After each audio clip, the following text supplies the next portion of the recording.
também tenho enfrentado ao longo da jornada as dificuldades que vocês enfrentam.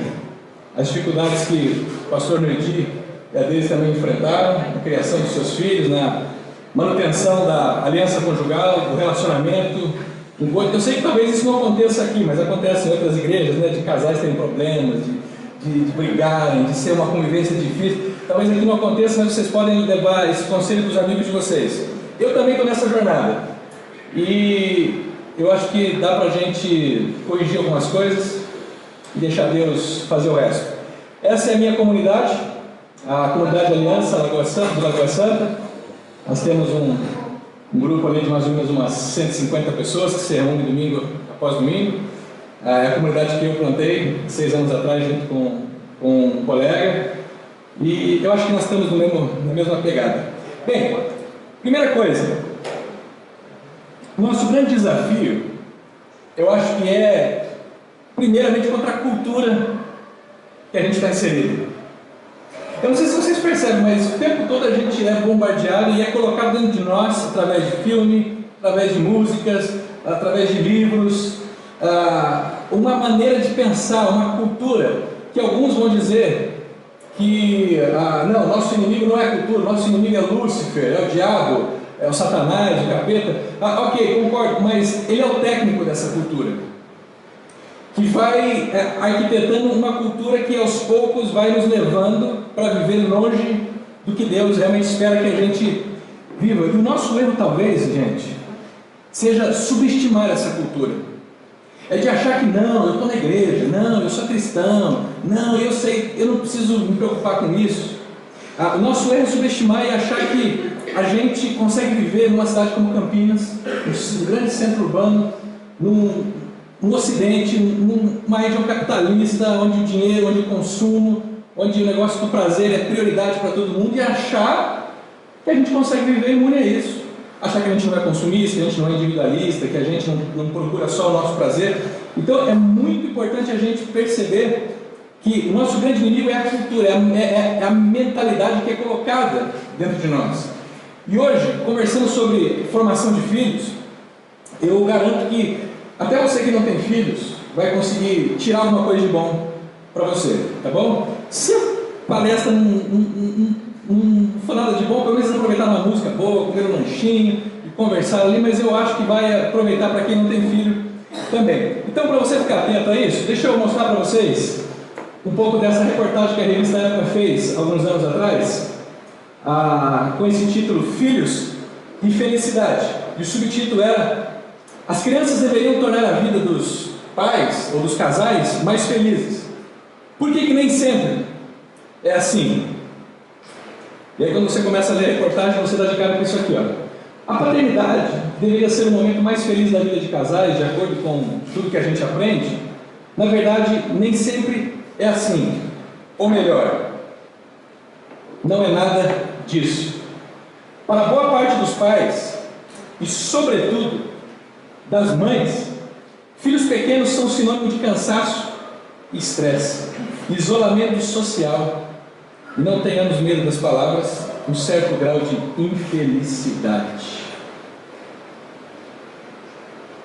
Essa é uma reportagem da revista Veja sobre os filhos. A primeira pergunta que a gente tem que fazer quando a gente levanta isso: quem diz que filhos foram feitos para nos trazer felicidade? Eu preciso dizer um negócio para você, meu irmão. Se você comprou esse pacote achando que filhos era para fazer você feliz, aliás, se você se casou para ser feliz, venderam gato por lebre para você, né? Você comprou, agora não adianta voltar a reclamar porque não tem devolução. A casamento é outra história, a gente conversa uma outra oportunidade. Mas assim como o casamento não foi feito para a gente ser feliz, filhos também não foram feitos para a gente ser feliz. Porque quem ensinou isso para a gente foi a cultura onde a gente vive, que ensina a gente a pegar tudo e todos que estão à nossa volta e fazer o quê? Transformar essas pessoas e as coisas em matéria-prima para minha e para a sua felicidade. A gente vive como um cliente nessa cultura. E a gente acha que todo mundo é para fazer a gente feliz, inclusive o nosso cônjuge, inclusive os nossos filhos.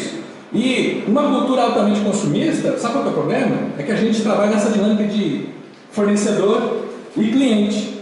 Então, quando o fornecedor não cumpre o combinado, o que você faz? Você troca o fornecedor. Quando o cliente está muito chato, está exigindo demais, você faz o quê? Você troca ele, manda ele embora. O pessoal tem feito isso com os cônjuges, com o esposo, com a esposa, né? Casou, não entregou aquilo que prometeu, ele se transformou naquilo que não era para transformar, ela não era para mudar e mudou. Aí o pessoal troca, não deveria, mas filhos não dá. Você já viu alguém devolvendo filho, falando assim: eu não quero, valeu, vou me divorciar dos meus filhos, vou me separar dos meus filhos? Não tem como. E aí, quando as pessoas se casam e têm filhos, e muitos têm filhos achando que é para resolver o problema do casamento, né? Meu casamento está em crise, aí eu vou arrumar filho para ver se eu fico melhor, acaba descobrindo que a coisa ficou um pouquinho pior. As pessoas se frustram. Será que o problema são os filhos? Ou será que o problema é a expectativa que a gente gerou sobre esse negócio de ter filho? As pessoas dizem assim: quando tivermos nossos filhos, o nosso casamento vai estabilizar. Quando eu tiver meu filho, eu realmente vou ser feliz. E aí tem o filho e descobre que a vida continua sendo desafiadora. Será que filhos são feitos para a nossa felicidade? Principalmente, primariamente, filhos nos trazem felicidade? Traz. Casamento traz felicidade? Traz. Mas será que é esse o plano de Deus para nós? Nos dar filhos para que a gente se torne pessoas felizes? Tem um livro chamado 7 Dias de Fé, que diz que crianças são presentes de Deus para ajudar pessoas imaturas a se tornarem adultos. Elas também são presentes de Deus para ajudar pais a aprofundar em sua relação com Deus. Porque quando um homem e uma mulher se juntam, se casam e têm filhos, na relação com os filhos eles aprendem um pouco mais sobre a relação com Deus, a relação de cuidado de Deus com os pais, com os filhos, né? Dos pais com os filhos. Ter filhos revela um lado de Deus que a gente não conhece até termos. Interessante que José Saramago, eu vou dar alguns exemplos para vocês, daqui a pouco eu vou entrar nas escrituras, tá? O José Saramago ele diz assim: filho é um ser que nos emprestaram para um curso intensivo de como amar alguém além de nós mesmos, de como mudar nossos piores defeitos para darmos os melhores exemplos, de aprendermos a termos coragem. Se o casamento a gente pode chamar de uma graduação do aprendizado do amor, os filhos seriam uma pós-graduação.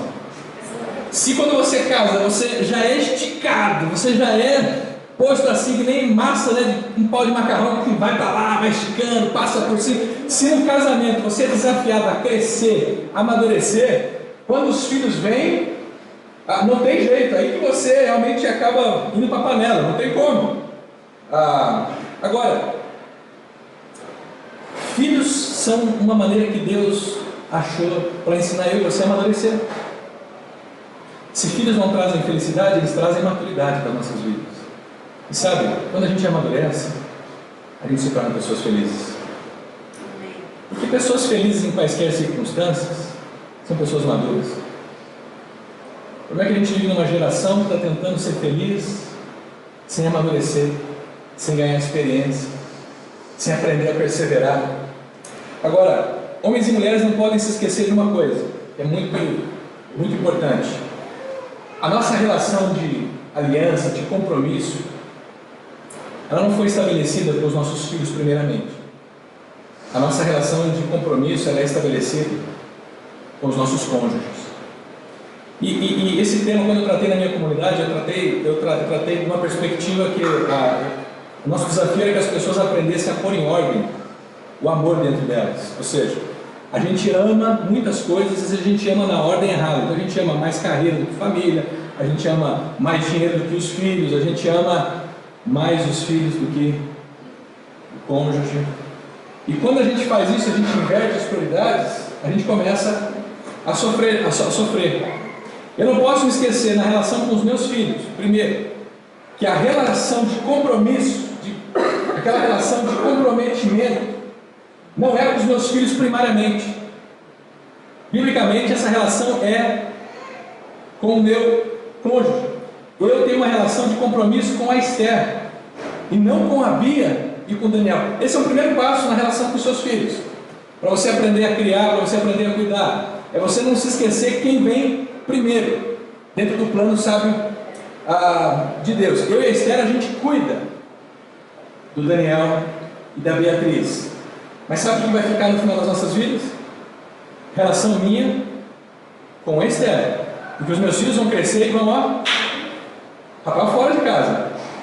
Mamãezinhas, feliz ou infelizmente, os seus filhos vão crescer e eles vão embora de casa. E se você não cultivar a relação com o seu cônjuge, quando os seus filhos forem embora, sabe o que vai acontecer com o seu casamento? Ele vai embora. Eu falo isso porque eu vejo muitos casais, principalmente mulheres, eu não quero sobrecarregar vocês, mas mulheres têm uma tendência de gradativamente ir abandonando essa relação de aliança com o marido e transportando essa relação de compromisso para com os filhos. E Deus não pediu para você fazer isso. Você não tem o direito de transportar ou de transferir o amor que era para você dirigir para o seu marido e colocar isso nos seus filhos, fazendo os seus filhos a prioridade da sua vida. As pessoas podem te admirar grandemente pela maneira como você cuida dos seus filhos, mas se você se dedica mais aos seus filhos do que ao seu cônjuge, seja esposa ou esposo, eu preciso te dizer um negócio: você está fora do plano de Deus. Isso vai destruir você. Se você vive uma relação de colocar os seus filhos em primeiro lugar e o seu marido em segundo, ou a sua esposa em segundo, você está correndo um sério risco. Mas, retomando ao José Saramago, ele fala: ser pai ou ser mãe é o maior ato de coragem que alguém pode ter, porque é se expor a todo tipo de dor, principalmente da incerteza de se estar agindo corretamente ou do medo de perder algo tão amado. Perder? Como? Não é nosso. Recordam-se? Foi apenas um empréstimo. Um empréstimo de quem? De Deus, para a gente. E ele, no final desse discurso, ele fala assim: eu sou cristão, né? Mas em respeito aos ateus, ele diz o seguinte: se você não acredita em Deus, então pelo menos você precisava entender que filhos, se eles para você não são de Deus, no mínimo eles são deles mesmos. Você precisa criá-los sabendo que eles foram dados a você e um dia eles vão seguir o próprio caminho dele. E sabe, os nossos filhos, o maior exemplo que eles podem ter na gente, a maior herança que eu e você podemos deixar para eles, sabe qual é? Eles poderem presenciar ao longo da vida deles um pai e uma mãe que se amam durante décadas e que aprendem no meio das dificuldades, das tribulações, dos dias escuros, dos dias difíceis, a amar um ao outro. Se você quer deixar algo para o seu filho, não junte dinheiro para deixar para ele. Deixe para ele a imagem de um casal que sabe ser pai e mãe, que sabe ser marido e mulher e que sabe amar um ao outro. Outro grande problema que a revista Época levantou alguns anos atrás é sobre essa geração que ela nomina de a geração eu me acho. É uma maneira dela tentar colocar um rótulo, né, sobre essa geração, dizendo eu me acho. O subtítulo da reportagem é: por que a educação moderna criou adultos que se comportam como bebês? E ela está se referindo a uma geração que muita gente conhece como geração Y. Quem já ouviu falar sobre geração Y, X, Boomer, Z? Está falando da minha geração, que é o pessoal que nasceu por volta de 80 até 1995. Cadê essa geração aqui? Deixa eu identificar essa geração. De 80 a 95. Essa geração, segundo a revista Época, é a geração eu me acho. E qual que é olha só, qual que é o problema dessa geração? Segundo a revista Época, diz que a preocupação de empresas no mundo inteiro é a existência de adolescentes e jovens adultos, que nem a gente, que tem uma percepção totalmente irrealista de si mesmos, de seus talentos. Esses jovens, nós, cresceram ouvindo de seus pais e professores que tudo que faziam era especial e desenvolveram uma autoestima tão exagerada que não conseguem lidar com as frustrações do mundo real. A partir dos anos 60, dos anos 80, começa a crescer uma ideia que a gente precisa cuidar demasiadamente, sabe do quê? Da autoestima da criança. Então a gente tem que elogiá-la, a gente não pode criticar, porque se criticar a criança vai ficar traumatizada, vai deixar ela insegura. Então essa turma, nós fomos criados pelos pais que acabavam nos elogiando pelas coisas mais insignificantes da vida. Sabe, tipo, parabéns, você amarrou o sapato. Parabéns, você conseguiu comer sozinho. Uau, você conseguiu vestir a sua blusa, a sua camiseta. E aí, essas crianças cresceram achando que quando eles faziam coisas básicas, eles precisavam, sabe do quê? Reconhecimento. Então o camarada faz alguma coisa que é a responsabilidade dele fazer, e ele acha que os holofotes precisam se acender e o pessoal bater pau para ele. Esses pais dessa geração aqui, talvez não aconteceu com a gente, mas chegava em casa o filho com o boletim nota baixa, o pai ia na escola sentado com o diretor e dizia o seguinte: olha, diretor, o senhor precisa rever esse professor aí, porque esse professor não está conseguindo estimular os meus filhos, ou o meu filho, a minha querida filha, a estudar direito. A culpa da nota baixa não é do meu filho. O professor não está conseguindo fazer o meu filho se interessar pelos estudos. Essa é uma geração de pais que não perdiam nenhum jogo de futebol dos seus filhos, nenhuma apresentação de balé das suas filhas, nem um recital, porque senão a criança ia ficar o quê? Traumatizada, insegura. Você já viu os filmes de Hollywood que tinha com esse tema? Aquele filme O Mentiroso, do Jim Carrey, que ele estava sempre atrasado, porque ele não conseguia ir no jogo de futebol do filho, e aí isso ia manchando a relação dele com o filho.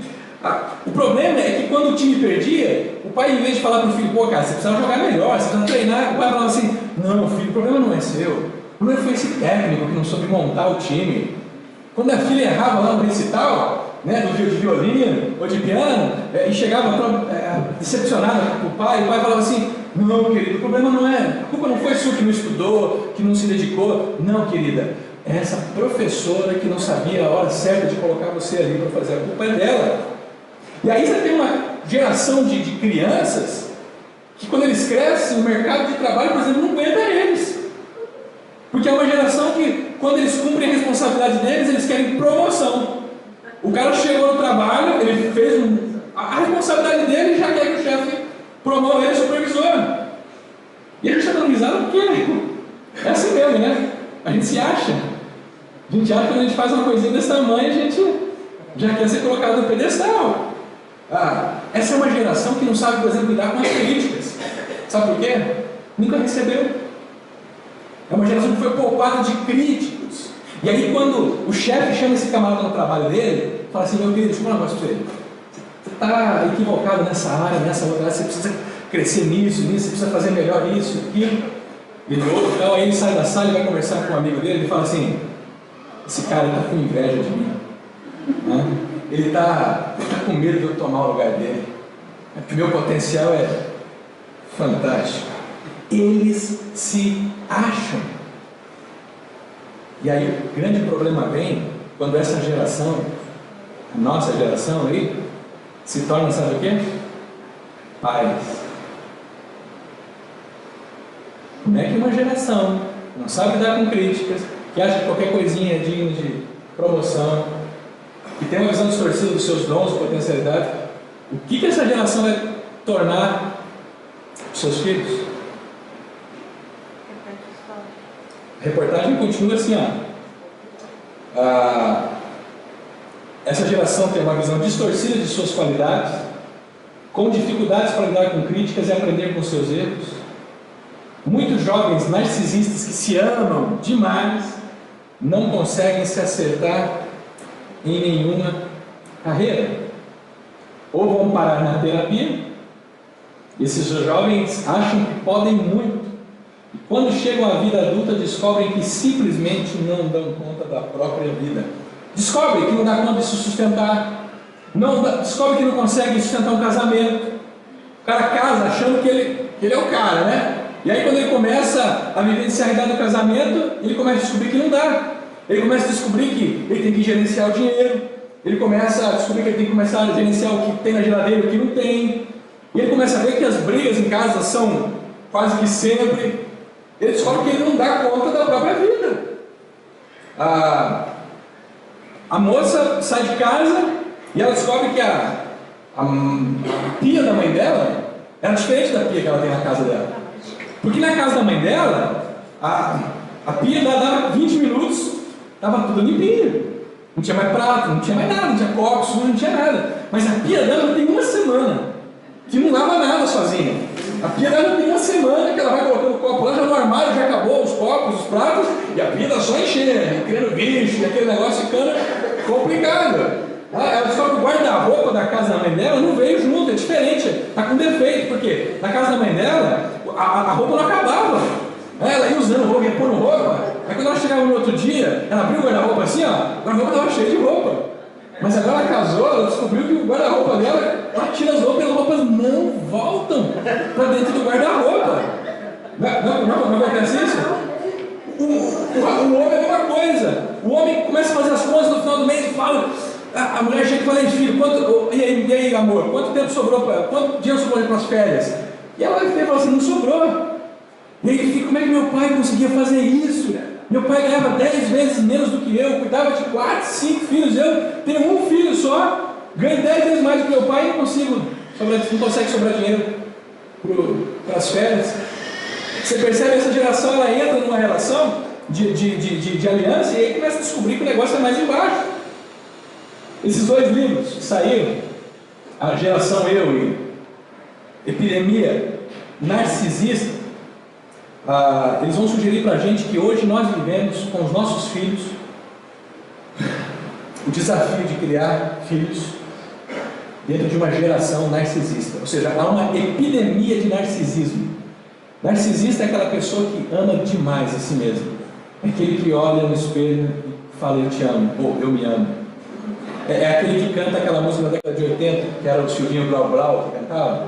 Acho que não era ele não, mas eu me amo, não posso mais viver sem mim. Tinha alguém que, essa geração, ela se acha, é aquela que fala que quando eles estavam para nascer, Deus olhou e falou assim, ó, vai lá que você é o cara, meu. Como é que essa turma narcisista que se ama demais a si mesmo, como é que eles vão se comportar como pais? Como é que eles vão criar os seus filhos?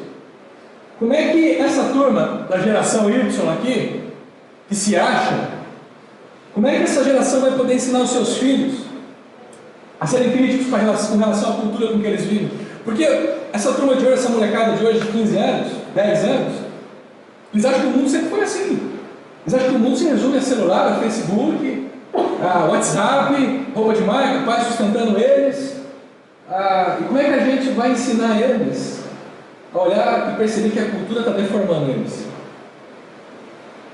Como é que a gente vai criar os nossos filhos dentro dessa cultura? Vocês percebem o que eu falei para vocês? Que não é, eu não vou dar dicas apenas de como criar filhos aqui, porque eu entendo que o problema é um pouco mais complicado do que a gente imagina. Talvez a gente não tenha tanta facilidade para ensinar os nossos filhos a ser críticos, mas a gente pode começar a mostrar para os nossos filhos mais velhos como que essa cultura tem afetado a vida deles. E pior, gente, como que essa cultura está preparando o coração deles para o futuro. Porque a gente pensa que a gente só vai vivendo, né? Deixa a vida me levar, vida leva eu. A gente pensa que é assim. Quando na verdade, à medida que a gente vai vivendo, isso vai formando a gente. E vai ser essencial no que nós vamos nos tornar no futuro. Se a gente não cuidar dos nossos filhos agora, a gente vai perder eles para a cultura. E eles vão ser filhos da cultura, não nossos filhos. E o técnico dessa cultura está doido para adotar os nossos filhos, o time dele. Então, o que a gente faz? Qual que é o caminho que eu vou sugerir para vocês hoje à noite? Se a gente quer aprender a ser pai e mãe, nada melhor do que a gente olhar para quem? Para quem sabe ser pai, para quem sabe ser um pai perfeito. Nosso Deus. A formação dos filhos aprendendo a ser pai e mãe com o pai. Lá no livro de Hebreus, capítulo 12, o autor de Hebreus diz assim: vocês querem ler comigo para a gente não dormir? Está todo mundo acordado aí? Tudo tranquilo? Tá, vamos lá. Na luta contra o pecado, vocês ainda não resistiram até o ponto de derramar o próprio sangue. Vocês se esqueceram da palavra de ânimo que ele dirige a vocês como a filhos. Meu filho, não despreze a disciplina do Senhor, nem se magoe com sua repreensão, pois o Senhor disciplina quem ama e castiga todo aquele a quem aceita como filho. Suportem as dificuldades, recebendo-as como disciplina. Deus trata-os como filhos. Ora, qual filho que não é disciplinado por seu pai? Qual filho que não é disciplinado por seu pai? Eu tenho a resposta: os filhos da cultura atual. Os filhos do século 21 não são disciplinados por seus pais. Vamos lá? Se vocês não são disciplinados, e a disciplina é para todos os filhos, então vocês não são filhos legítimos, mas sim ilegítimos. A lógica do primeiro século era o seguinte: se você não disciplina o seu filho, é porque você ama muito mais a você do que o seu próprio filho. Além disso, tínhamos pais humanos que nos disciplinavam e nós o quê? E é claro, gente, filhos que são disciplinados respeitam os seus pais. Filhos que são disciplinados respeitam os seus pais no supermercado. Filhos que são disciplinados respeitam os seus pais em casa, na rua. Agora, filhos que não são disciplinados também não respeitam os seus pais. Fazem os seus pais passarem um carão no shopping center. Fazem os seus pais passarem um carão no supermercado. Sabe por quê? Porque os seus pais não disciplinaram os seus filhos. E o autor vai dizer o seguinte: quanto mais devemos submeter-nos ao Pai dos Espíritos para assim vivermos. Nossos pais nos disciplinavam por um curto período de tempo, segundo lhes parecia melhor, mas Deus nos disciplina para quê? Para que participemos da sua santidade. Nenhuma disciplina parece ser motivo de alegria no momento, mas sim de tristeza. Mais tarde, porém, produz fruto de justiça e paz para aqueles que por ela foram exercitados. Vamos aprender algumas coisinhas com Deus aqui sobre ser pai. Primeiro, Deus, no processo de formação dos seus filhos, Ele sabe distinguir entre zona de conforto e limite genuíno. O que será que é isso, gente? Quando você está lidando com o seu filho, você consegue discernir quando ele está fazendo manha dentro da zona de conforto dele e quando ele está realmente reclamando porque a coisa chegou no limite? Ou quando ele dá uma piadinha, só você já vai lá e segura ele, e faz a vontade dele? Olha o que o versículo 4 do texto fala para aquele pessoal: na luta contra o pecado, vocês ainda não resistiram até o ponto de derramar sangue. Isso quer dizer o seguinte: no primeiro século havia alguns judeus da religião judaica que haviam se convertido ao cristianismo. E eles se converteram a Cristo e começaram a receber perseguição. Alguns desses camaradas rapidamente pularam de volta para o judaísmo. Por quê? Se eu pular de volta para o judaísmo, eu não vou ser perseguido.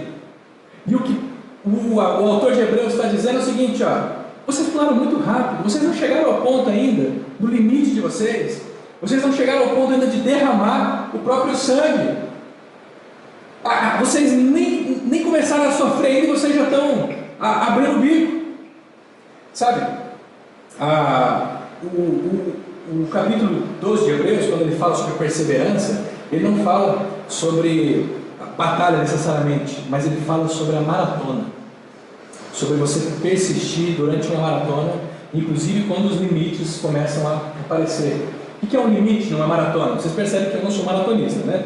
Quando eu vou chegar lá, eu garanto para vocês, eu estou cuidando do meu corpo, estou tentando cuidar dele. Hoje não deu para cuidar dele lá na casa do pastor, porque tinha uma comida muito boa, mas eu estou cuidando dele, eu estou tentando. Mas dentro da maratona, vou usar um exemplo meu, eu nadei por alguns meses, né? Faz alguns meses que eu parei de nadar, mas nos últimos 2 anos eu nadava 2 vezes por semana. Às vezes eu chegava às 7h30 para nadar. Quando eu começava a nadar, na piscina, quando você está nadando assim, você fica meio sozinho com você mesmo. E aí eu começava a dialogar comigo, assim, dentro da minha cabeça, né?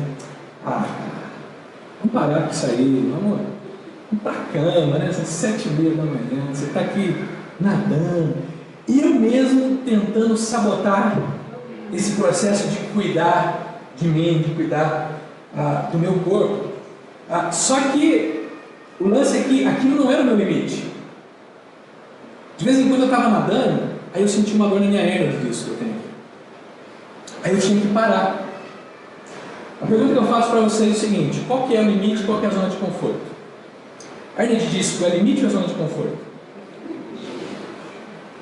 E aquela vontade de voltar para casa e deitar na cama? Zona de conforto. Eu posso estar nadando, mas se doer a hernia disso, eu tenho que parar. Se eu estiver na maratona e der uma fisgada na coxa, eu preciso parar. Para quê? Porque chegou no limite. Mas se eu estou na maratona e está aquela vontade de parar só porque eu ainda não venci aqueles primeiros minutos onde o corpo fica resistindo, eu estou na zona de conforto.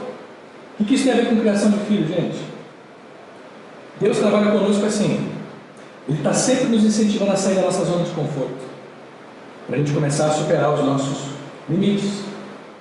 Deus tem vezes que Ele tem que criar situações na nossa vida, criar cenários, porque Ele está vendo que a gente está na zona de conforto, e na zona de conforto a gente não aprende. E para a gente crescer, para a gente amadurecer, nós temos que trabalhar fora da nossa zona de conforto, superando os nossos limites. Agora você precisa lembrar que Deus tem um compromisso sério de não provar a mim e a você além dos nossos limites. Não tem um trecho de Paulo que ele fala: vocês não vão ter sustentação que vocês não possam aguentar?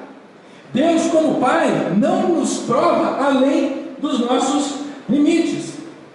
E eu diria para vocês o seguinte: que nessa cultura que a gente vive, ocidental, individualista, capitalista, que supervaloriza a criança como individualista, como indivíduo, e coloca o pai como responsável de respeitar a individualidade da criança, tem feito com que pais criem filhos na zona de conforto e não incentivando eles a crescerem e a superar os seus limites.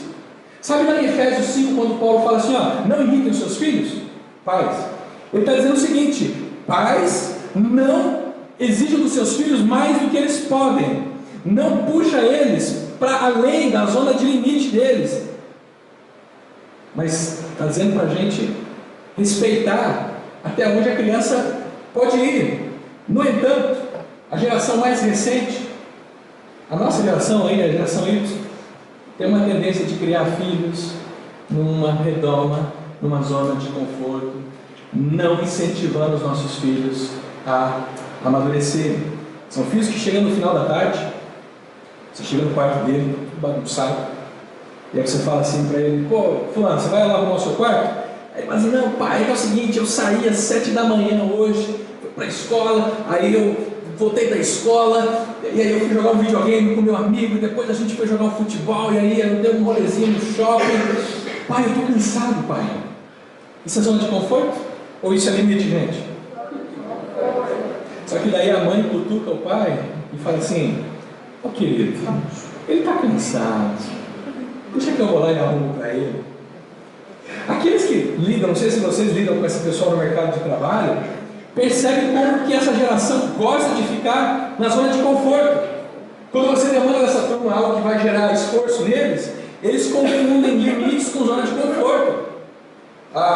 Gente, se você quer que os seus filhos cresçam, você precisa começar a perceber no seu filho se ele está sendo criado só na zona de conforto, ou se ele está sendo desafiado a superar os limites dele. Se você quer educar o seu filho na direção da maturidade, você precisa ajudar ele a transpor esse limite da zona de conforto e começar a testar os limites dele, não acima, mas até o limite dele. A gente precisa ajudar os nossos filhos nisso, porque somos nós que vamos fazer isso. Somos nós que vamos ajudar os nossos filhos a amadurecerem, a crescerem. E a gente precisa lembrar que o Pai do céu, o Pai celeste, Ele faz isso com a gente o tempo todo. Como que Ele faz isso? No processo de formação dos filhos, O Pai Celeste nunca desiste da palavra de ânimo. O Pai Celeste não desiste de falar em nenhum momento com a gente. A palavra de ânimo aqui ela é uma palavra só, no texto original, que tem a ver com encorajamento, tem a ver com um discurso que gera ação. É a mesma palavra, sabe para quê? Para se referir ao Espírito Santo. Paráclesis é o verbo, encorajar, é aquilo que, quando eu ouço, isso me leva a fazer algo. Paráclito é quem faz paráclesis. O Espírito Santo, que está dizendo lá em João, capítulo 14, ele é chamado de conselheiro, o Espírito Santo que o Pai enviará em meu nome, que lhes ensinará as coisas e lhes fará lembrar de tudo que eu lhes disse. O que isso tem a ver com a gente e os nossos filhos? A relação que o Espírito Santo desenvolve com a gente deveria ser a relação que eu e você, como pais, desenvolvessem com os nossos filhos. Lembrar os nossos filhos, falar o tempo todo com os nossos filhos, repetir. Essa turma aqui, do contexto de Hebreus, se esqueceram da palavra de ânimo, mas Deus os lembrou de volta. Sabe por quê? Porque a gente é assim, a gente esquece, Deus lembra. A gente ouve falar sobre casamento, não faz a coisa direito, o nosso casamento começa a ter problema, Deus vem e fala de novo. A gente ouve sobre como criar os nossos filhos, a gente não faz direito, a gente começa a fazer a coisa complicada, Deus vem e nos lembra de novo. A gente ouve sobre filhos, não consegue cuidar, Deus está sempre lembrando. A gente lida mal com o nosso dinheiro, com as nossas finanças, Deus fala, a gente esquece, Ele vem e fala e repete o tempo todo. A pergunta é: até quando eu e você vamos ouvir algumas coisas sem nos deixar ser transformados? Porque tem pais que falam assim: pastor, eu cansei de falar com meu filho, eu já não falo mais nada, deixa ele fazer o que ele bem entender, porque eu já cansei de ficar falando com ele. Não é isso que Deus faz. Deus, ele repete o tempo todo, ele não desiste da gente. Agora, como que a gente faz isso com os nossos filhos? Se Deus faz isso com a gente através do Espírito Santo, nós com os nossos filhos, é o que Deuteronômio fala para a gente no capítulo 6. Ele fala que todas essas palavras que hoje lhe ordeno estejam em seu coração. Que coração de quem? Do pai e da mãe. Ensine-as com persistência aos seus filhos, com insistência aos seus filhos. E persistência significa você insistir, significa você conversar sobre elas, sobre os princípios de Deus, sobre os valores de Deus. Sabe quando? Quando ele estiver na escola dominical da sua igreja. Só quando ele estiver no culto da sua igreja. É isso? Não. Converse sobre os princípios de Deus com seu filho, com sua filha, quando ele estiver sentado em casa, quando estiver andando pelo caminho, quando se deitar e quando se levantar, quando você está assistindo um filme com seu filho, quando você está brincando com ele no parque, quando você senta para tomar café de manhã com ele, quando você senta para jantar, de noite antes de dormir. Aproveite essa oportunidade para influenciar o seu filho. Pela milionésima vez eu estava assistindo Como Treinar o Seu Dragão 2 com os meus filhos. Aí tem uma hora lá que os carinhas estão com os filhotinhos de dragão, e aí o Soroso fala assim: eles não obedecem porque eles são bebês, né? E aí eu olhei assim pro Dandé para mim e falei: está certo? Só porque eles não são bebês, eles não têm que obedecer? E aí eles falaram: né? Claro que não, eles têm que obedecer ao papai e à mamãe. Ou seja, tem oportunidades que a gente perde com os nossos filhos enquanto eles são pequenos, de influenciá-los, e que depois a gente vai querer recuperar isso, sabe quando? Eu deixei adolescente, não tem problema. Aí é complicado. Chega uma hora que não dá mais. Eu vou seguir em frente. Deus, na formação dos seus filhos, ele faz uso da disciplina e da repreensão, gente. E aqui eu vou entrar numa área que eu sei que é complicado para alguns, mas eu vou ser bíblico. Se você quiser discordar de mim, discorda biblicamente, porque talvez você vai ter argumento para discordar psicologicamente, pedagogicamente, antropologicamente. Eu estou falando biblicamente. E a gente tem que falar sobre isso, porque a cada dia que passa, pais estão sendo, sabe o quê? Se tornando reféns dos seus filhos. Na minha comunidade, na Lagoa Santa, nasceu muita criança nos últimos 2 anos. É capaz de você chegar lá e você sentar, você sair de lá grávido. Agora, tem pais e mães que acham isso bonitinho. O filhinho andando, o filhinho dominando o pai, defendendo que a criança, olha, não, pastor, sabe o que é? É que no momento certo o meu filho vai aprender. Quando que Quando vai chegar esse momento certo? Quando é que vai chegar o momento certo que vai dar um boom no seu filhotinho e ele vai falar assim, agora eu vou obedecer ao meu pai e à mamãe. Porque é o seguinte, está na igreja, os pais correm atrás dos filhos. Está em casa, os pais estão correndo atrás dos filhos. Está na escola, os professores estão tentando dar um jeito no seu e no meu filho. E aí na escola os filhos vão, batem, xingam os professores, aí os filhos são repreendidos, os pais e as mães vão lá e mudam o filho de escola, porque o problema é a escola. Gente, bora abrir o olho. Nós estamos fazendo com os nossos filhos. Os conceitos seculares, eles fazem o pressuposto que a criança é boa por natureza. Não, ele é bom por natureza, mas olha, a Bíblia diz que aquele fofuchinho, bonitinho, que você pega assim, bate assim com ele já tem uma tendência para o mal, ele é pecador, ele está desconectado de Deus. Você já percebeu como que é fácil ensinar coisa errada? Talvez você não percebeu porque você não ensina coisa errada. Ele aprende sozinho. Agora, como que é difícil você ensinar a coisa certa para o seu filho? Você fala, aí custa para aprender. Só que daí, você esquece de falar uma vez, ele já descamba. Por outro lado, não é tão fácil assim como a gente pensa. Disciplina e repreensão vai desde você estabelecer limites. Disciplina não é reduzida a um castigo. Disciplina é como se fosse um treinamento. Envolve você dizer para a criança o que ela tem que fazer e cobrar dela que ela faça. E se ela não fizer, ela precisa ser corrigida. Por isso que a disciplina do Senhor é um treinamento para o seu filho. Disciplinar o seu filho não tem nada a ver com você bater no seu filho. Disciplinar o seu filho é você colocar ordem para ele, hora para ele fazer as coisas, responsabilidades que ele tem que cumprir. E se ele não cumpre, tem que corrigir. Continuamos ou não, gente? Tá vendo? Estou acabando já, tá bom? A gente precisa aprender, eu preciso aprender, não só a colocar as regras para os nossos filhos, a disciplina para eles, mas checar também. E quando ele não está cumprindo, para o bem dele, corrigi-lo, colocar ele na linha de novo, para ele sair da zona de conforto dele e ser uma criança que vai crescer com maturidade. A gente precisa, esses mecanismos de repreensão, eles passam tanto por uma repreensão verbal, como você tirar alguns privilégios dele. E até mesmo, se for necessário, quando ele é pequenininho, uma palmadinha nele. Calma, não deixa o disjuntor cair. Quando falando de você espancar o seu filho, não tem nada a ver com isso.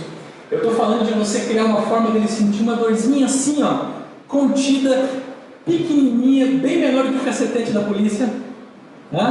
Uma dorzinha pequenininha para ele se lembrar o seguinte: quando coisas erradas são feitas, algumas consequências acontecem. Não adianta você fazer isso com seu filho adolescente. Eu estou falando daquela criança que você não consegue ter o diálogo com ela ainda, porque ela não consegue compreender. Sabe aquela criança que está de pé no banco do carro e você está dando senta e ele está lá pulando, aquela criança que está indo botar o dedo na parede, na tomada, aquela criança que está batendo na sua cara quando você está...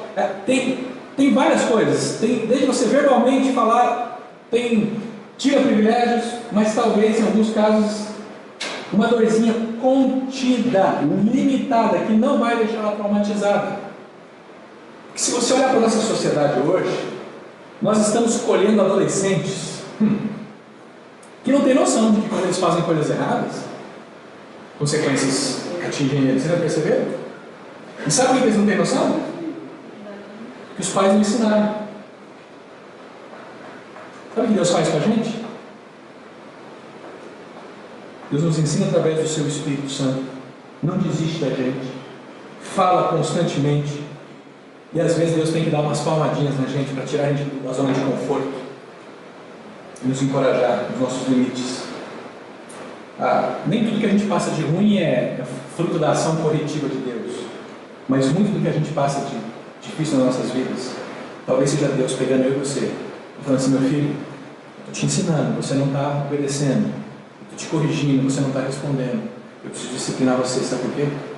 Porque eu te amo. Deus é o Pai perfeito.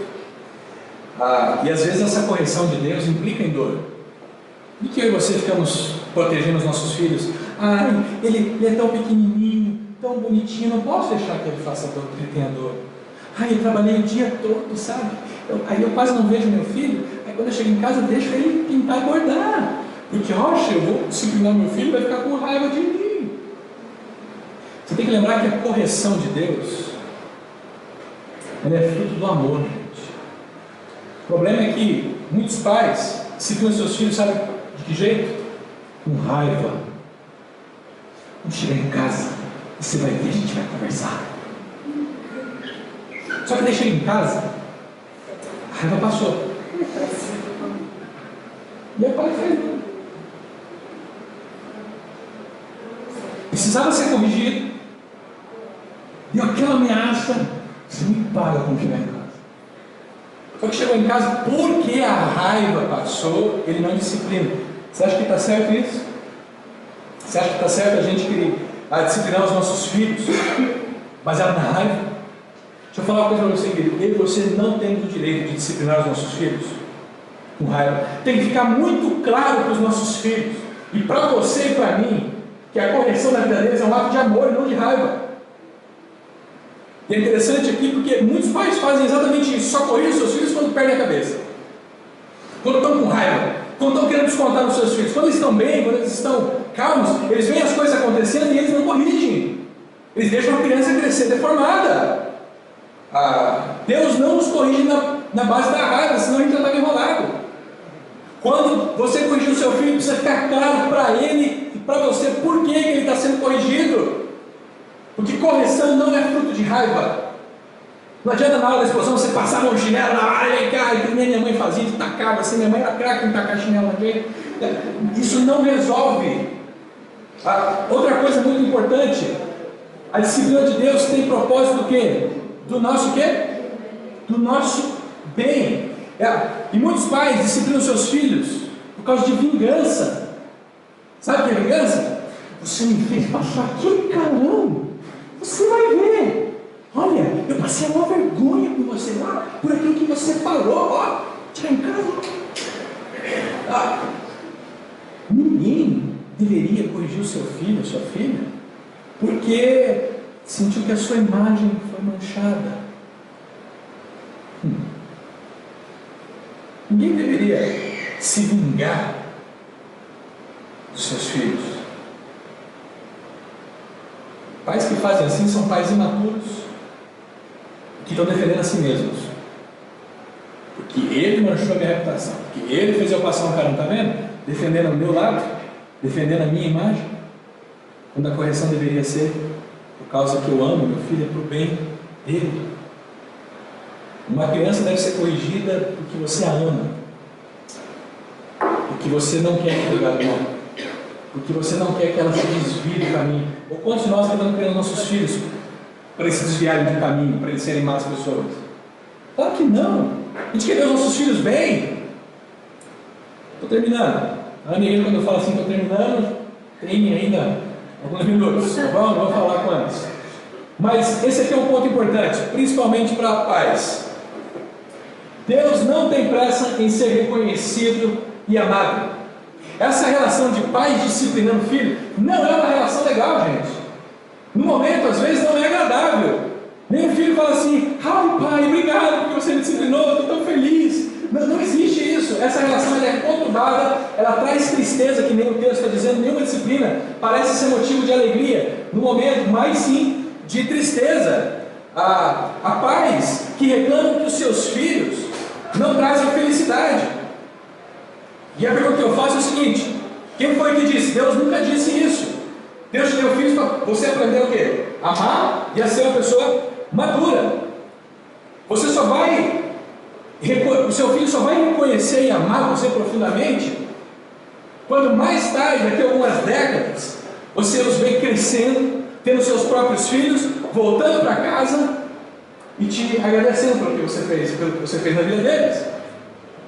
Quando você vê os seus filhos saindo de casa e sendo homens e mulheres apegados à justiça e à paz.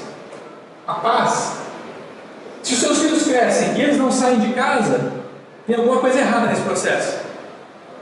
Se os seus filhos crescem e eles saem de casa, mas não são homens e mulheres apegados à justiça, tem alguma coisa errada nesse processo. Criação de filhos é um investimento a médio e longo prazo. Por isso, papai e mamãe, quando seu filho fala assim, ó, eu vou sair dessa casa, porque eu não gosto mais de vocês. Ai, papai, mamãe, eu odeio vocês. Fica tranquilo. Quando seu filho, a sua filha, fica irritado que você decidiu, que você tirou um privilégio, porque você repreendeu verbalmente, porque você talvez deu uma palmadinha, e ele fala assim, eu não te amo mais. Não vai para o quarto chorar. Ai, meu filho me ama mais. Deixa eu falar para você uma coisa, não tenha pressa de ser reconhecido ou de ser amado. Faça o que é certo, por bem e com amor. É aquilo que eu falei, os pais trabalham o dia inteiro e às vezes eles falam, não vou corrigir meu filho porque ele não vai me amar mais. Isso acontece aqui? Não, claro que não acontece aqui. Alguém quer falar alguma coisa sobre isso?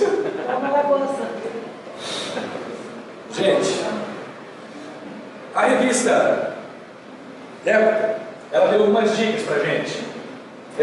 A Bíblia deu algumas dicas, como eu já passei para vocês, mas a revista Época também deu algumas dicas sobre como a gente conter essa epidemia narcisista dos nossos filhos, para que eles não cresçam crianças que amam a si mesmos mais do que nada, mais do que outros.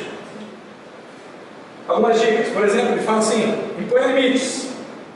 Crianças com limites, elas são mais seguras, porque elas sabem até onde pode ir. Pais e mães presentes aqui, eu sei que é mais fácil chegar em casa, homens, né? É mais fácil chegar em casa, tirar o sapato, botar o pé em cima da almofadinha, ligar o controle e ficar lá. Eu sei, mãe, que é mais fácil jogar o seu filho na frente da televisão assistindo Peppa Pig, com a Peppa chamando o pai dela de bobinho, né? Sem você sacanear o irmão. Eu sei que é mais fácil, é mais cômodo, mas é mais caro. Vocês lembram do Homer Simpson? Qual que é a imagem do Homer Simpson? Idiota, né? E os filhos dele vivem desrespeitando ele. Qual que é a imagem do Fred Flintstone? E do Barney? 2 bananas. São esses pais que a gente está se tornando, que não impõe limites nos seus filhos, que seus filhos fazem o que quer de você, de mim, e você fica com medo de disciplinar o seu filho, você fica com medo de impor limites para ele, de dizer não para ele, não. Aliás, a revista Época está dizendo, saiba dizer não para os seus filhos, cobre a autonomia deles. Sabe o que é autonomia? Se ele sabe amarrar o sapato, não amarre o sapato para ele. Eu vejo na minha vizinhança, os meus filhos desde pequeno, quando eles aprenderam a andar, eles iam andando para a escola comigo. Eu acordava eles na hora, trocava eles, dava o café e a gente ia andando até onde dava. O que eu vejo de mães pegando seus filhos de 2, 3 anos, 4 anos com eles aqui, andando, que o rapaz não acordou, vai acordar só na escola. Isso não é da autonomia do filho. Acorda seu filho na hora certa e põe ele para andar, para caminhar com você. Se ele tiver com uma dor na perna, é limite. Mas se é só zona de conforto, ensina o seu filho a criar responsabilidade. Os meus filhos, a minha filha desde os 5 anos, eu acordo ela e falo, se troca. Espera lá embaixo. Até hoje é assim. Meu filho também de 7 anos, eu não levanto, vou trocar eles, porque eles já sabem fazer isso, eu dei autonomia para eles. Tem outras coisas que eu preciso fazer com eles. Elogie sinceramente os seus filhos. Quando ele cumprir uma responsabilidade básica, não fique fazendo aquela falsidade. Você conseguiu! Não. Isso é falsidade. Fale para ele, muito obrigado. Obrigado, filho. Muito obrigado. Cuidado com as compras, com crianças. Você sabe dizer não para os seus filhos pequenos? Quando eles vão ao mercado com você? Quando eles estão no shopping? Quando eles pedem alguma coisa que eles veem na televisão? Você sabe falar, não filho, não vai. Ai, não mostra para ele que ele vai ficar com vontade. Aí eu não vou poder dizer não. Sabe lá para o seu filho de 3, 4 anos, 7 anos e fala assim, filho, não. O pai não vai comprar isso, tá bom? Mas eu quero! A gente conversa em casa. Ou você é aquele banana que, tá bom, papai vai lá e compra aí. Quando você vê, você está com o seu orçamento familiar estourado, porque você não soube ter limites na compra dos seus filhos. Seus filhos não vão lembrar dos seus presentes, pode ficar tranquilo. Mas e se eles forem adolescentes, Fernando?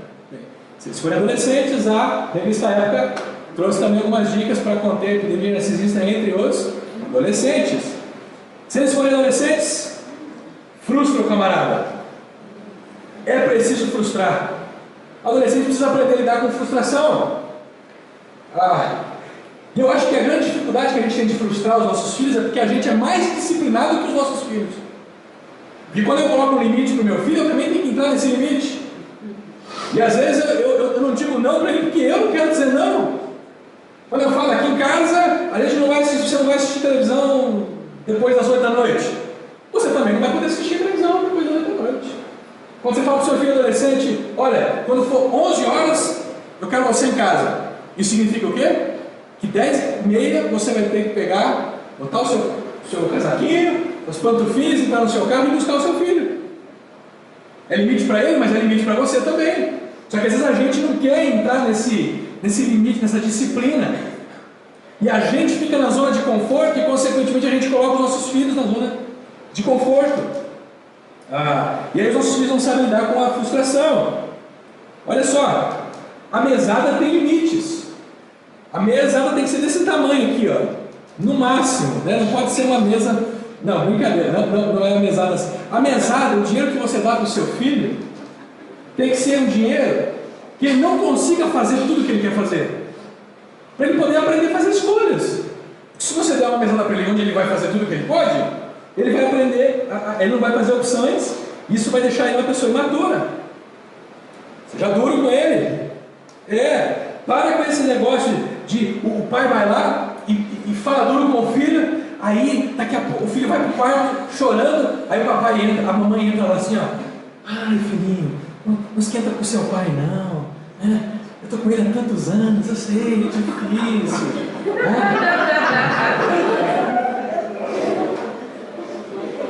Não sabota o seu marido, mulher! Não sabota o seu marido! Está sabotando o seu marido, o seu filho. Construa confiança de que o seu amor pelo seu filho não está relacionado aos acertos dele. Você já parou para pensar? Eu não sei vocês, eu cresci sendo amado pelos meus pais e tal, disciplinado e tudo mais, mas eu tinha uma leve impressão que quando eu falhava, o amor dos meus pais não era o mesmo. E claro, a formação dos meus pais é outro contexto. Será que eu e você amamos os nossos filhos ou demonstramos amor pelos nossos filhos somente quando eles acertam? Ou você é capaz de deixar o seu filho seguro e que mesmo quando ele errar, você ainda vai continuar amando ele? E de que o seu amor por ele não está condicionado ao sucesso dele? Construa confiança. Ganhe o coração do seu filho. Sabe que, psicologicamente falando, crianças elas são formadas entre 0 e 10, 11 anos no máximo. O coração delas está aberto para você, pai e mãe. Estão com uma esponjinha dizendo assim, vai, me ensina, me influencia, me mostra como viver, papai e mamãe. Sabe por quê, papai e mamãe? Porque quando eu fizer 12, 13 anos, eu vou fechar o meu coração para vocês não vão me influenciar mais tanto assim, e agora eu vou abrir o meu coração para a cultura. Agora eu vou abrir para aquela banda rebeldes, eu vou começar a assistir, ler livro Harry Potter, eu vou começar a assistir Crepúsculo, e aí a influência que eu vou abrir no meu coração vai ser para o mundo. E se você, papai e mamãe, não me deram uma base boa quando eu tinha essa idade, você está enrolado agora, porque eu vou dar um trabalhinho para você. E aí a gente está correndo com a vida, não está gastando tempo influenciando os nossos filhos enquanto eles são pequenos. Aí quando eles estiverem adolescentes, a gente vai vir para o pastor. Pastor, não sei o que eu faço com meu filho. Só que 10 anos antes você ouviu uma palestra dizendo para você, invista no ensino, na disciplina dos seus filhos. E por último, gente, ensine o desapego ao seu filho adolescente. Ensine ao seu filho adolescente que nem tudo é como ele imagina. Dê a oportunidade dele servir a outros, dele fazer um trabalho social, dele botar a mão na lama, na massa. Dê a oportunidade dele conhecer uma realidade diferente da dele. Em vez de você mandar ele para Disney, manda ele para o sertão do Brasil, manda ele para um Vale do Jequitinhonha, junto com um grupo, com uma missão. Põe ele para construir alguma coisa, onde ele vai carregar a terra, furar o chão, limpar alguma coisa, para que o seu filho desenvolva no seu coração um espírito de servo. Ele precisa aprender a doar. E de verdade, eu cheguei no final. A gente falou sobre tantas coisas hoje.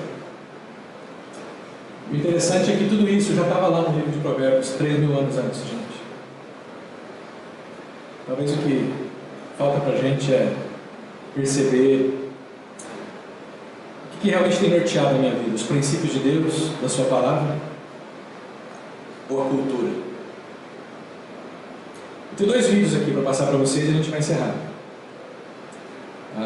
Eu queria que enquanto você assistisse esses vídeos, você perguntasse para Deus: Deus, o que eu estou fazendo com os meus filhos? Sabe que eu estou empenhado, Deus? Se eu não estou, Deus, eu quero me empenhar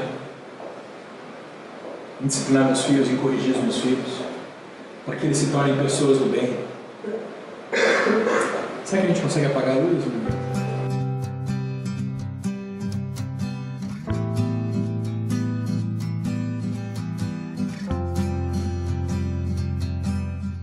I'm a perfectionist, and so that's hard with kids. There's definitely days when I have my doubts about my abilities. Struggle with my temper. I struggle with like how I react with situations. I wish I knew how to,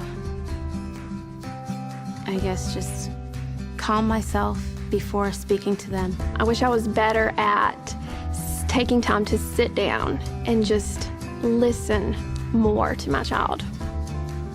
I wish I was more confident in being a mom. I'm not the most patient person in the world. Patience. Patience is far and away probably the biggest struggle. I just want them to know just how much I love them.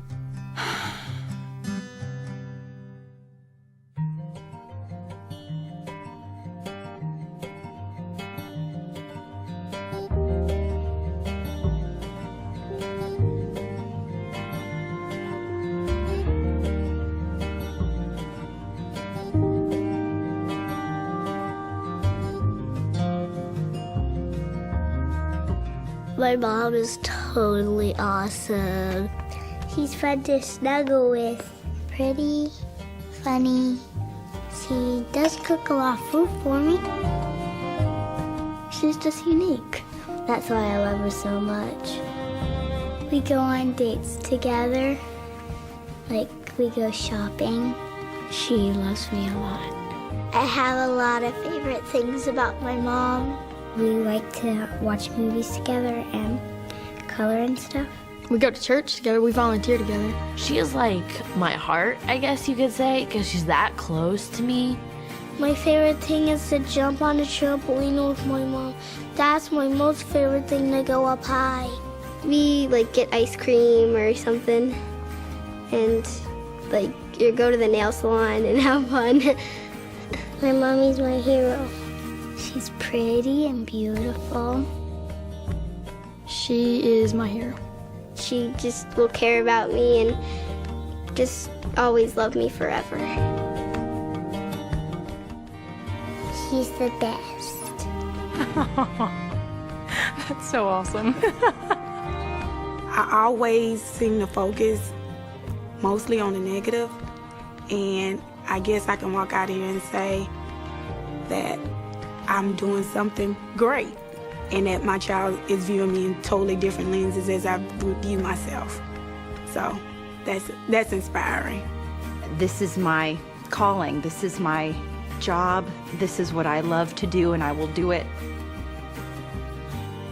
better and with love each and every day, because those kids count on me and they love me for what I'm doing.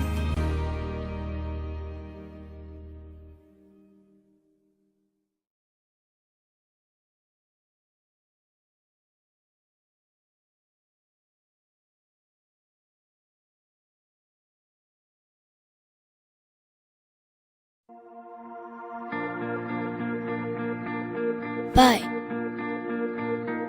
você não sabe disso agora, mas estou te observando. Observando cada coisa que você faz. Observando como trata as pessoas, o modo como você trata a mamãe, meu irmão e a mim. O modo como vive está tendo um grande impacto em mim. Quando chegar a minha hora de escolher uma profissão e prover para minha família, a sua ética no trabalho estará em minha mente. E o tempo que você passa comigo, mesmo que fazendo algo bobo, fará com que eu me sinta mais confiante. Haverá momentos em minha vida em que eu lutarei com a minha integridade. E talvez eu não esteja certo do que fazer. Mas me lembrarei de como defendia aquilo que era correto, mesmo quando podia ter olhado para o outro lado. Alguma das escolhas que você está fazendo, eu também farei. E por favor, não tenha medo de me mostrar seus fracassos, de mostrar seus erros. Eu aprenderei com eles. Pai, você está me ouvindo? Eu estou observando. Observando se você realmente crê naquilo que fala sobre Deus. Eu preciso da sua ajuda para me mostrar o caminho. Um caminho que não é fácil, mas é o certo e o melhor. Eu estou te observando, Pai, todos os dias. Você está me ensinando como viver, ainda que não saiba.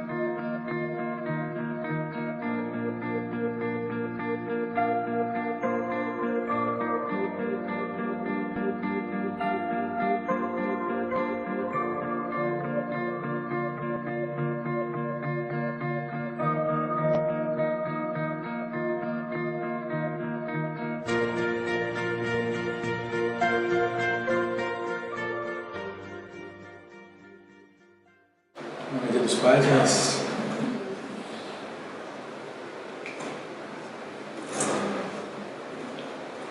queria que você, essa noite, pensasse sobre o que você vai fazer para discernir entre a zona de conforto do seu filho e entre o limite genuíno dele. Não tem regra para isso. Você vai ter que perceber se o seu filho está fazendo corpo mole, se você precisa puxar ele um pouco mais para frente. Falar. Fale. Não desista de falar. O tempo todo. Fale até o seu filho crescer, até ele ficar grande, até ele ficar mais velho. Fale. Não desista de falar com o seu filho, de ensinar. Repita, anime o seu filho constantemente. Fale até que você comece a ver novas atitudes nele. Não tenha pressa, mas fale. Pai e mãe, não deixem de falar com seus filhos.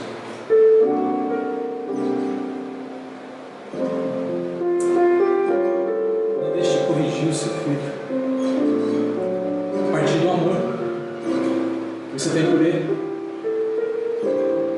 Vai na contramão dessa cultura que a gente vive e corrija o seu filho. Repreenda o seu filho. Se isso é fruto do amor, não tem problema você fazer isso. Reme contra essa maré que diz que a criança vai achar o caminho dela, porque ela não vai achar. É um carro desgovernado numa ladeira. criança que não tem limites é um carro descendo sem controle. Tenha a ousadia de corrigir. Por último, não tenha pressa de ser amado. Confie na promessa de Deus.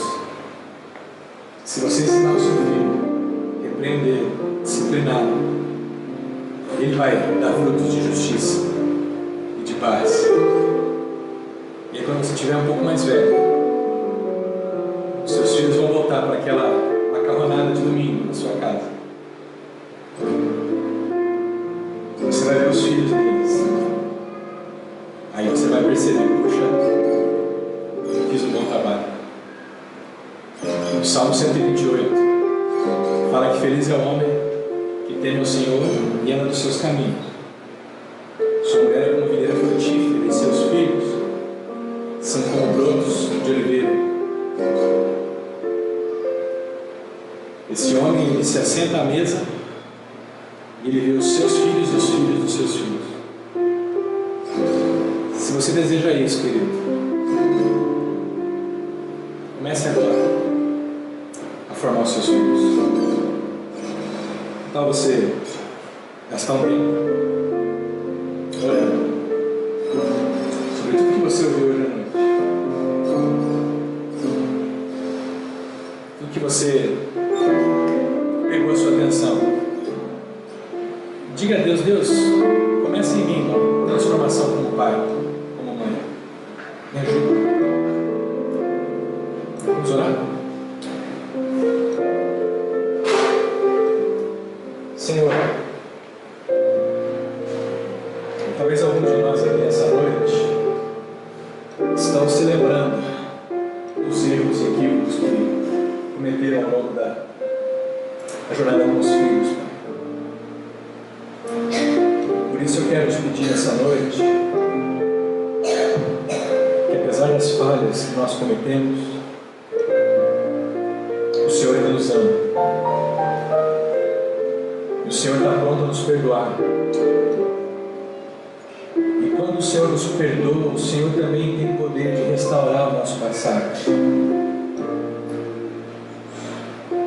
Talvez hoje à noite a gente tenha que pensar em ter uma boa conversa com os nossos filhos.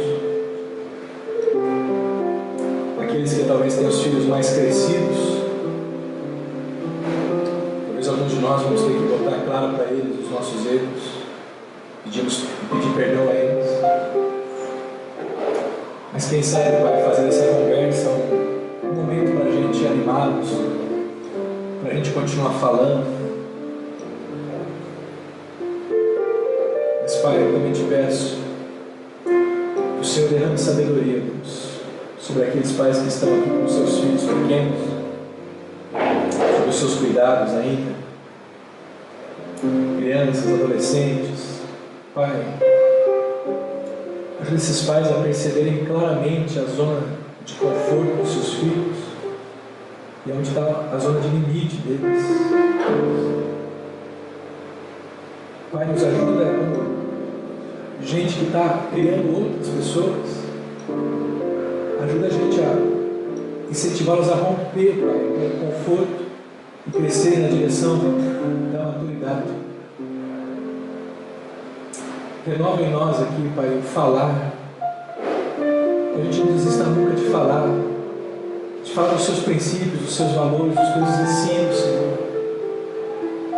Dá a nós, ó Deus, a ousadia de corrigir e repreender os nossos filhos, de fazer isso enquanto dá tempo e enquanto nós ainda os temos conosco, Senhor. E tira de nós essa ansiedade por sermos amados e reconhecidos. Minha esperança, Deus, é que a gente obedecendo o Senhor, ensinando e corrigindo os nossos filhos, é que no devido tempo o Senhor vai nos dar a oportunidade de vê-los crescer, se tornar homens e mulheres que aprendem a amar outros, homens e mulheres que são amigos da justiça e amigos da paz. É isso que eu oro a Ti nessa noite. Queridos, muito